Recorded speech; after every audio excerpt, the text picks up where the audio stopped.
Chapter 6, The Reverend Arthur Beebe, the Reverend Cuthbert Eager, Mr. Emerson, Mr. George Emerson, Miss Eleanor Lavish, Miss Charlotte Bartlett, and Mississippi Lucy Honeychurch drive out in carriages to see a view. Italians drive them.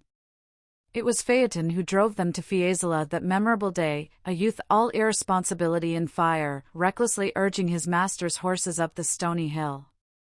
Mr. Beebe recognized him at once. Neither the ages of faith nor the age of doubt had touched him. He was Phaeton in Tuscany driving a cab. And it was Persephone whom he asked leave to pick up on the way, saying that she was his sister, Persephone, tall and slender and pale, returning with the spring to her mother's cottage, and still shading her eyes from the unaccustomed light.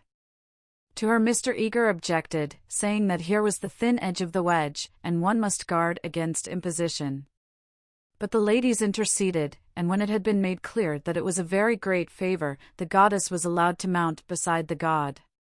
Phaeton at once slipped the left rein over her head, thus enabling himself to drive with his arm round her waist. She did not mind. Mr. Eager, who sat with his back to the horses, saw nothing of the indecorous proceeding, and continued his conversation with Lucy. The other two occupants of the carriage were old Mr. Emerson and Miss Lavish. For a dreadful thing had happened. Mr. Beebe, without consulting Mr. Eager, had doubled the size of the party. And though Miss Bartlett and Miss Lavish had planned all the morning how the people were to sit, at the critical moment when the carriages came round they lost their heads, and Miss Lavish got in with Lucy, while Miss Bartlett, with George Emerson and Mr. Beebe, followed on behind. It was hard on the poor chaplain to have his party carry thus transformed. Tea at a Renaissance villa, if he had ever meditated it, was now impossible. Lucy and Miss Bartlett had a certain style about them, and Mr. Beebe, though unreliable, was a man of parts. But a shoddy lady writer and a journalist who had murdered his wife in the sight of God, they should enter no villa at his introduction. Lucy, elegantly dressed in white, sat erect and nervous amid these explosive ingredients, attentive to Mr. Eager, repressive towards Miss Lavish, watchful of old Mr. Emerson, hitherto fortunately asleep, thanks to a heavy lunch and the drowsy atmosphere of spring. She looked on the expedition as the work of fate. But for it, she would have avoided George Emerson successfully. In an open manner he had shown that he wished to continue their intimacy. She had refused, not because she disliked him, but because she did not know what had happened, and suspected that he did know. And this frightened her. For the real event, whatever it was, had taken place, not in the loggia, but by the river. To behave wildly at the sight of death is pardonable. But to discuss it afterwards, to pass from discussion into silence, and through silence into sympathy, that is an error, not of a startled emotion, but of the whole fabric. There was really something blameworthy, she thought, in their joint contemplation of the shadowy stream, in the common impulse which had turned them to the house without the passing of a look or word. This sense of wickedness had been slight at first. She had nearly joined the party to the Torre del Gallo. But each time that she avoided George it became more imperative that she should avoid him again. And now celestial irony, working through her cousin and two clergymen, did not suffer her to leave Florence till she had made this expedition with him through the hills. Meanwhile Mr. Eager held her in civil converse. Their little tiff was over. "So, Miss Honeychurch, you are traveling? As a student of art?" "Oh, dear me, no, oh, no." "Perhaps as a student of human nature," interposed Miss Lavish, "like myself?" "Oh, no. I am here as a tourist." "Oh, indeed," said Mr. Eager. "Are you indeed? If you will not think me rude, we residents sometimes pity you poor tourists not a little, handed about like a parcel of goods from Venice to Florence, from Florence to Rome, living herded together in pensions or hotels, quite unconscious of anything that is outside Baedeker, their one anxiety to get done or through and go on somewhere else.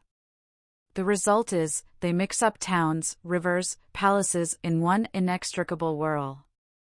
You know the American girl in Punch who says, say, "Papa, what did we see at Rome?" And the father replies, "Why, guess Rome was the place where we saw the yaller dog." there's traveling for you. Ha! Ha! Ha! I quite agree, said Miss Lavish, who had several times tried to interrupt his mordant wit. The narrowness and superficiality of the Anglo-Saxon tourist is nothing less than a menace. Quite so. Now, the English colony at Florence, Miss Honeychurch, and it is of considerable size, though, of course, not all equally, a few are here for trade, for example. But the greater part are students. Lady Helen Laverstock is at present busy over Fra Angelico. I mention her name because we are passing her villa on the left. No, you can only see it if you stand. No, do not stand, you will fall. She is very proud of that thick hedge. Inside, perfect seclusion. One might have gone back 600 years. Some critics believe that her garden was the scene of the Decameron, which lends it an additional interest, does it not? It does indeed, cried Miss Lavish. Tell me, where do they place the scene of that wonderful seventh day? But Mr. Eager proceeded to tell Miss Honeychurch that on the right lived Mr. Someone Something, an American of the best type, so rare, and that the somebody else's were farther down the hill. Doubtless you know her monographs in the series of medieval byways? He is working at Gemistus Pletho. Sometimes as I take tea in their beautiful grounds I hear, over the wall, the electric tram squealing up the new road with its loads of hot, dusty, unintelligent tourists who are going to do Fiesole in an hour in order that they may say they have been there, and I think how little they think what lies so near them. During this speech, the two figures on the box were sporting with each other disgracefully. Lucy had a spasm of envy. Granted that they wished to misbehave, it was pleasant for them to be able to do so. They were probably the only people enjoying the expedition. The carriage swept with agonizing jolts up through the piazza of Fiesole and into the Sedignano road. "Piano! Piano," said Mr. Eager, elegantly waving his hand over his head. "Vie bene, signore, vie bene," crooned the driver, and whipped his horses up again. Now Mr. Eager and Miss Lavish began to talk against each other on the subject of Alessio Baldovinetti. Was he a cause of the Renaissance, or was he one of its manifestations? The other carriage was left behind. As the pace increased to a gallop, the large, slumbering form of Mr. Emerson was thrown against the chaplain with the regularity of a machine. "Piano! Piano," said he, with a martyred look at Lucy. An extra lurch made him turn angrily in his seat. Phaeton, who for some time had been endeavoring to kiss Persephone, had just succeeded. A little scene ensued, which, as Miss Bartlett said afterwards, was most unpleasant. The horses were stopped, the lovers were ordered to disentangle themselves, the boy was to lose his pourboire, the girl was immediately to get down. "She is my sister," said he, turning round on them with piteous eyes. Mr. Eager took the trouble to tell him that he was a liar. Phaeton hung down his head, not at the matter of the accusation, but at its manner. At this point Mr. Emerson, whom the shock of stopping had awoke, declared that the lovers must on no account be separated, and patted them on the back to signify his approval. And Miss Lavish, though unwilling to ally him, felt bound to support the cause of Bohemianism. "Most certainly I would let them be," she cried. "But I dare say I shall receive scant support. I have always flown in the face of the conventions all my life. This is what I call an adventure." "We must not submit," said Mr. Eager. I knew he was trying it on. "He is treating us as if we were a party of Cook's tourists." "Surely no," said Miss Lavish, her ardor visibly decreasing. The other carriage had drawn up behind, and sensible Mr. Beebe called out that after this warning the couple would be sure to behave themselves properly.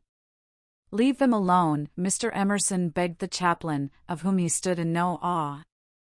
"Do we find happiness so often that we should turn it off the box when it happens to sit there?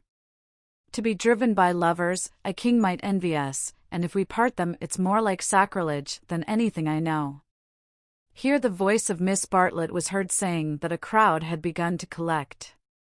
Mr. Eager, who suffered from an overfluent tongue rather than a resolute will, was determined to make himself heard. He addressed the driver again. Italian in the mouth of Italians is a deep voice stream, with unexpected cataracts and boulders to preserve it from monotony. In Mr. Eager's mouth it resembled nothing so much as an acid whistling fountain which played ever higher, and quicker, and more shrilly, till abruptly it was turned off with a click. "Signorina," said the man to Lucy, when the display had ceased. Why should he appeal to Lucy? "Signorina," echoed Persephone in her glorious contralto. She pointed at the other carriage. Why? For a moment the two girls looked at each other. Then Persephone got down from the box. "Victory at last," said Mr. Eager, smiting his hands together as the carriages started again. "It is not victory," said Mr. Emerson. "It is defeat. You have parted two people who were happy." Mr. Eager shut his eyes. He was obliged to sit next to Mr. Emerson, but he would not speak to him. The old man was refreshed by sleep, and took up the matter warmly. He commanded Lucy to agree with him, he shouted for support to his son. "We have tried to buy what cannot be bought with money. He has bargained to drive us, and he is doing it. We have no rights over his soul." Miss Lavish frowned. It is hard when a person you have classed as typically British speaks out of his character. "He was not driving us well," she said. "He jolted us." "That I deny. It was as restful as sleeping." "Aha! He is jolting us now. Can you wonder? He would like to throw us out, and most certainly he is justified.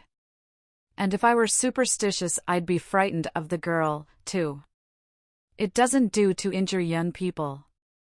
Have you ever heard of Lorenzo de' Medici?" Miss Lavish bristled. "Most certainly I have."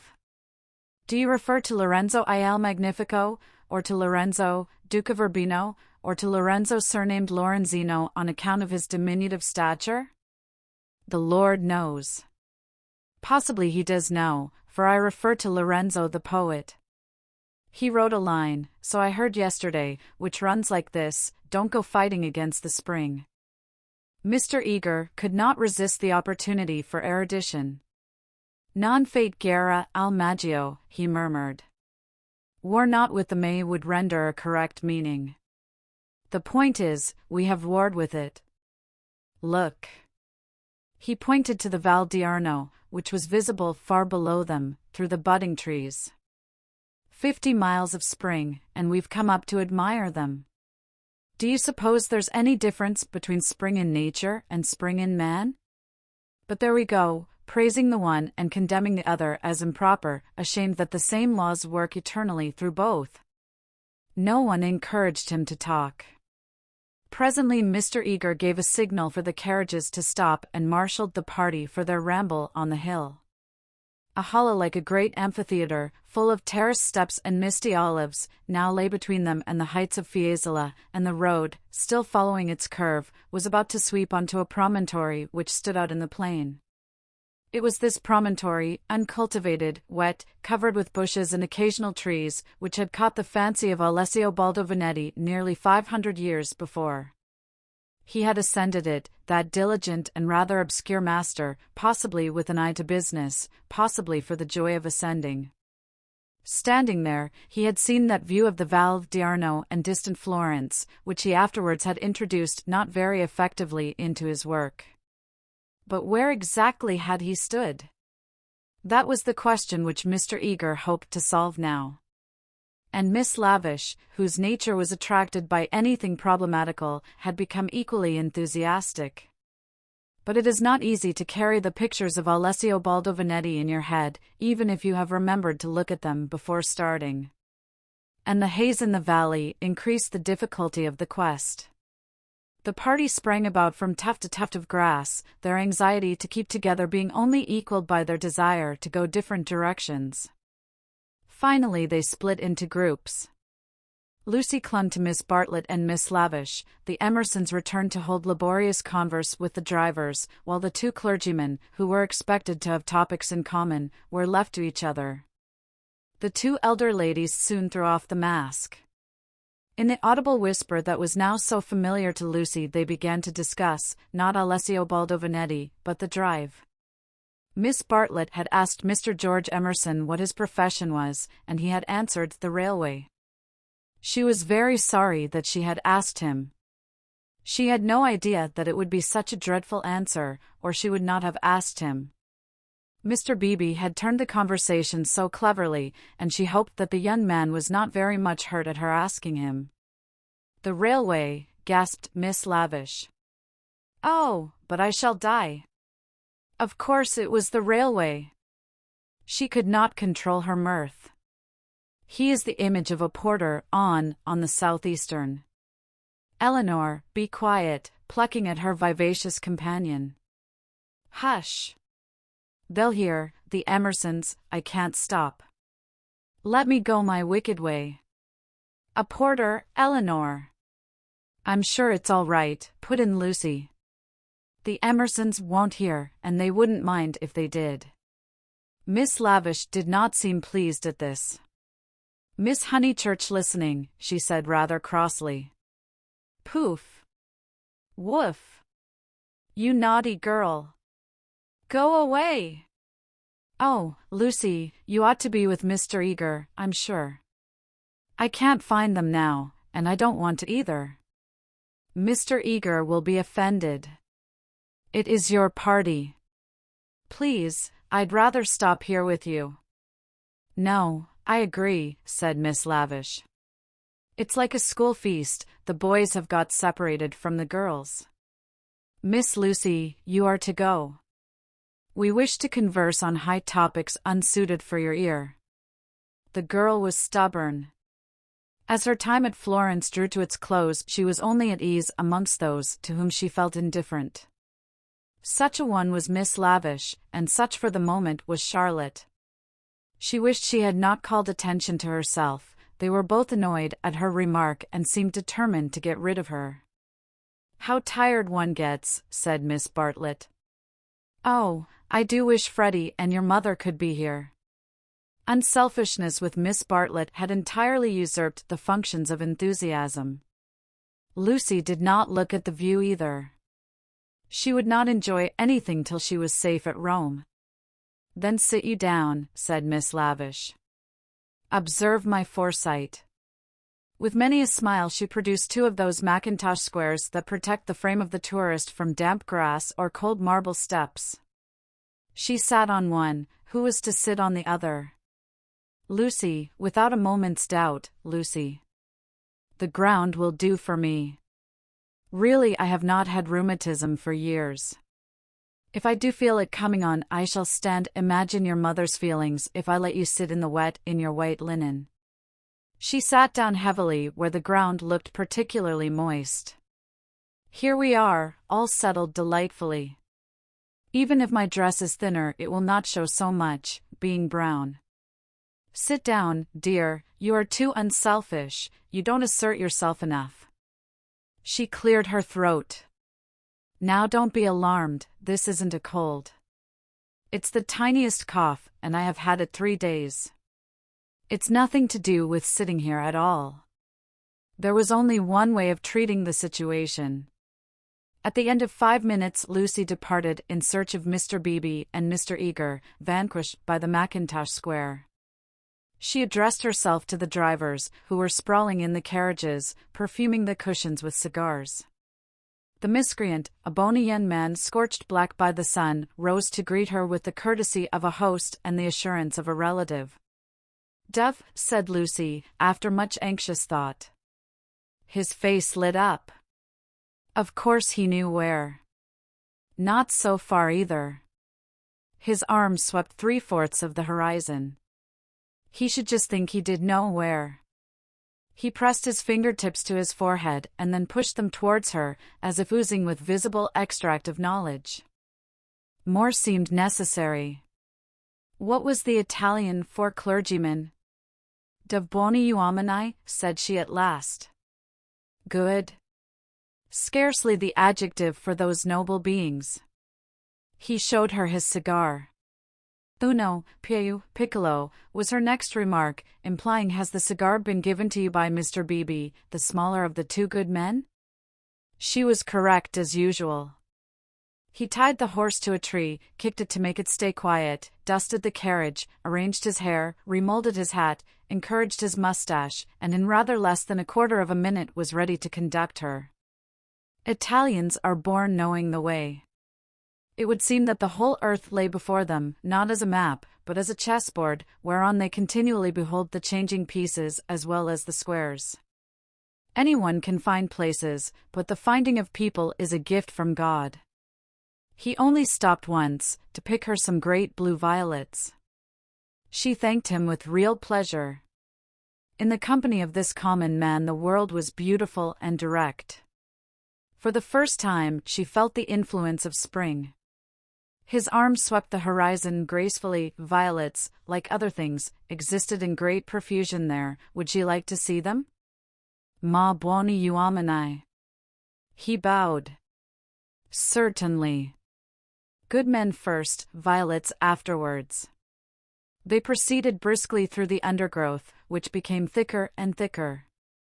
They were nearing the edge of the promontory, and the view was stealing round them, but the brown network of the bushes shattered it into countless pieces. He was occupied in his cigar, and in holding back the pliant boughs. She was rejoicing in her escape from dullness. Not a step, not a twig, was unimportant to her. What is that? There was a voice in the wood, in the distance, behind them. The voice of Mr. Eager? He shrugged his shoulders. An Italian's ignorance is sometimes more remarkable than his knowledge. She could not make him understand that perhaps they had missed the clergyman. The view was forming at last. She could discern the river, the golden plain, other hills. Eccolo, he exclaimed. At the same moment the ground gave way, and with a cry she fell out of the wood. Light and beauty enveloped her.